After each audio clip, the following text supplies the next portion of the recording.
March 24 ಮತ್ತು 25ಕ್ಕೆ ಕಾಪು ಹೊಸಮಾರಿಗುಡಿ ದೇವಸ್ಥಾನದಲ್ಲಿ ವಾರ್ಷಿಕ ಸುಗ್ಗಿ ಮಾರಿ ಪೂಜೆ ಬಹಳ ವಿಜೃಂಭಣೆಯಿಂದ ನಡೆಯಲಿದೆ. ಈ ಧಾರ್ಮಿಕ ಪುಣ್ಯ ಕಾರ್ಯಕ್ಕೆ ಊರು ಹಾಗೂ ಪರ ಊರುಗಳಿಂದ ಲಕ್ಷಾಂತರ ಸಂಖ್ಯೆಯಲ್ಲಿ ಅಮ್ಮನ ಭಕ್ತರು ಕ್ಷೇತ್ರಕ್ಕೆ ಭೇಟಿ ನೀಡಿ ಅಮ್ಮನ ಅನುಗ್ರಹಕ್ಕೆ ಪಾತ್ರರಾಗುತ್ತಾರೆ ಎಂಬುದಾಗಿ ದೇಗುಲ ಸಮಿತಿಯ ಪ್ರಮುಖರಾದ ಮಾಧವ ಕೆ.ಆರ್. ಪಾಲನ್ ಹಾಗೂ ಯೋಗೀಶ್ ಶೆಟ್ಟಿ ಬಾಲಾಜಿ ಮಾಹಿತಿ ನೀಡಿದ್ದಾರೆ.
ನಲ್ಲಿ 3 ಮಾರಿಗುಡಿಗಳಿದ್ದು ಹಳೆ ಮಾರಿಯಮ್ಮ ದೇವಸ್ಥಾನ, ಹೊಸ ಮಾರಿಯಮ್ಮ ದೇವಸ್ಥಾನ, ಅದಕ್ಕೆ ನಡುಗುಡಿ ಕೂಡ ಹೇಳ್ತಿದ್ದಾರೆ ಲೋಕಲಲ್ಲಿ, ಮತ್ತು ಕಲ್ಯ ಮಾರಿಗುಡಿ.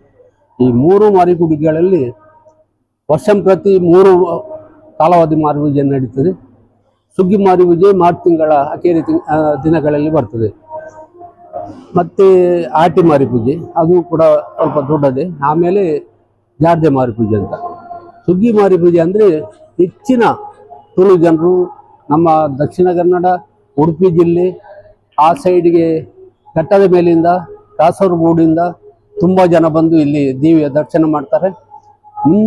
ಹಿಂದಿನಿಂದ ನಡುತ್ತ ಬಂದ ರೀತಿಯಲ್ಲಿ ಜನರು ದೇವರಿಗೆ ಹರಕೆ ಸಲ್ಲಿಸುವುದು, ಅದು ಪ್ರಾಣಿ ಬಲಿ ಅಂತಲ್ಲ, ದೇವಿಗೆ ಒಂದು ಹರಕೆ ಅಂತ ಕೊಡುವುದು.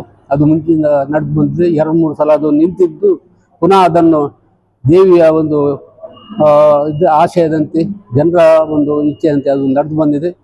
1 ವರ್ಷ ಪೂರ ಕಂಪ್ಲೀಟ್ ಅದನ್ನು ನಿಲ್ಲಿಸಿದರೂ ಕೂಡ ಅದು ತನ್ನಷ್ಟಿಗೆ ಪುನಃ ಶುರುವಾಗಿದೆ. ದೇವಿ ಅಂದರೆ ಮುಖ್ಯವಾಗಿ ದೇವಿ ಸುಗ್ಗಿ ಮಾರಿ ಪೂಜೆಗೆ ಲಕ್ಷಾಂತರ ಜನ ಬರ್ತಾರೆ. ಎಲ್ಲ ಅವರವರ ಸೇವೆ ಮಾಡ್ತಾರೆ, ಒಳ್ಳೆಯ ರೀತಿಯಲ್ಲಿ ಸಿತ್ತಲ್ಲಿ ಹೋಗ್ತಾರೆ. ನನ್ನ ಅನಿಸಿಕೆ ಪ್ರಕಾರ ದೇವಿಗೆ ಪಾಪದ ಜನರು, ತುಳು ಜನರು ತುಂಬ ಹತ್ತಿರ. ಕಾರಣ ಇಷ್ಟೇ, ಜನರು ದೇವಿ ಹತ್ತಿರ ಹೋಗಿ ದೇವಿಯ ದರ್ಶನ ಮಾಡಲಿಕ್ಕೆ ಆಗ್ತದೆ. ಹತ್ತಿರ ಹೋಗಿ ದೇವಿ ಹತ್ರ ತನ್ನ ಎಂತ ಇದ್ದರೂ ಹೇಳಿಕೊಂಡು ಮುಂದೆ ಬರ್ತಾರೆ. ಹಾಗಾಗಿ ಜನರು ಬೇರೆ ದೇವಸ್ಥಾನಕ್ಕೆ ಹಾಗೆ ಹೋಗ್ಲಿಕ್ಕಿಲ್ಲ, ದೇವಸ್ಥಾನ ಒಳಗೆ ಹೋಗ್ಲಿಕ್ಕಿಲ್ಲ. ಇದು ಮುಂಚಿನಿಂದ ಆ ರೀತಿಯಲ್ಲಿ ಜನರು ಇದಕ್ಕೆ ಹತ್ತಿರ ಆಗಿದ್ದಾರೆ ದೇವಿಗೆ. ಹಾಗಾಗಿ ಈ ದೇವಸ್ಥಾನ ಈ ಸಲ ನಾಡ್ದು 24-25ಕ್ಕೆ ಮಾರಿಪೂಜೆ ನಡೀತಾ ಇದೆ. ಒಳ್ಳೆಯ ವಿಜೃಂಭಣೆಯಿಂದ, ಯಾವ ರೀತಿ ತೊಂದರೆ ಆಗದಂತೆ ನಾವು ವ್ಯವಸ್ಥಾಪನಾ ಸಮಿತಿ ವ್ಯವಸ್ಥೆಯನ್ನು ಮಾಡಿದ್ದೇವೆ. ಸೆಕ್ಯೂರಿಟಿ ಆಗಲಿ ಎಲ್ಲ ರೀತಿಯ ವ್ಯವಸ್ಥೆ ನಡೀತದೆ. ಎಲ್ಲರೂ ಬಂದು ದೇವಿಯ ದರ್ಶನ ಪಡಿಬೇಕು, ದೇವಿಯ ಅನುಗ್ರಹಕ್ಕೆ ಪಾತ್ರ ಆಗಬೇಕಂತ ನಾನು ವ್ಯವಸ್ಥಾಪನಾ ಸಮಿತಿಯ ಸದಸ್ಯನಾಗಿ, ಜೀರ್ಣೋದ್ಧಾರ ಸಮಿತಿಯ ಉಪಾಧ್ಯಕ್ಷನಾಗಿ ನಿಮ್ಮಲ್ಲಿ ಮನವಿಯನ್ನು ಮಾಡಿಕೊಡ್ತಾರೆ.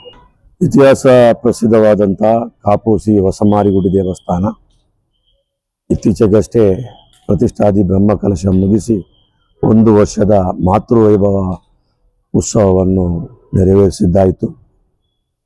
ಇದೇ ಬರುವ ಮಾರ್ಚ್ 24-25ರಂದು ನಮ್ಮ ತುಳುನಾಡಿನ ಸಪ್ತ ಜಾತ್ರೆಗಳಲ್ಲೊಂದಾದ ಸುಗ್ಗಿ ಜಾತ್ರೆ, ಅಮ್ಮನ ಅತ್ಯಂತ ವಿಜೃಂಭಣೆಯ ಸುಗ್ಗಿ ಜಾತ್ರೆ ನಡೆಯಲಿಕ್ಕಿದೆ. ಎಲ್ಲ ಭಕ್ತಾದಿಗಳು, ಅಮ್ಮನ ಪ್ರಪಂಚದಲ್ಲಿರುವ ಎಲ್ಲ ಭಕ್ತರು ಕೂಡ ಈ ಒಂದು ಉತ್ಸವದಲ್ಲಿ ಭಾಗಿಯಾಗಬೇಕು, ಈ ಜಾತ್ರೆಯಲ್ಲಿ ಭಾಗಿಯಾಗಬೇಕು, ಅಮ್ಮನ ಕೃಪೆಗೆ ಪಾತ್ರರಾಗಬೇಕು. ಅದೇ ರೀತಿಯಾಗಿ ಏನು ಜಗತ್ತಿನ ಕೆಲವು ಕಡೆ ಯುದ್ಧದ ವಾತಾವರಣ ನಿರ್ಮಾಣ ಆಗಿದೆ, ಅಮ್ಮನ ಭಕ್ತರು ಎಲ್ಲ ಕಡೆಗಳಲ್ಲಿದ್ದಾರೆ. ಅವರೆಲ್ಲರಿಗೂ ಕೂಡ ಶ್ರೀ ಕಾಪು ಮಾರಿಕಾಂಬೆಯ ಉಚ್ಚಂಗಿ ಸಹಿತ ಮಾರಿಕಾಂಬೆಯ ಆಶೀರ್ವಾದ ಇರಲಿ. ಅವರಿಗೆ ಯಾವುದೇ ತೊಂದರೆ ಆಗದ ರೀತಿಯಲ್ಲಿ ಅಮ್ಮ ಕಾಪಾಡಲಿ. ಎಲ್ರಿಗೂ ಒಳ್ಳೆಯದಾಗಲಿ. ಎಲ್ಲರೂ ಬನ್ನಿ. ಧನ್ಯವಾದ.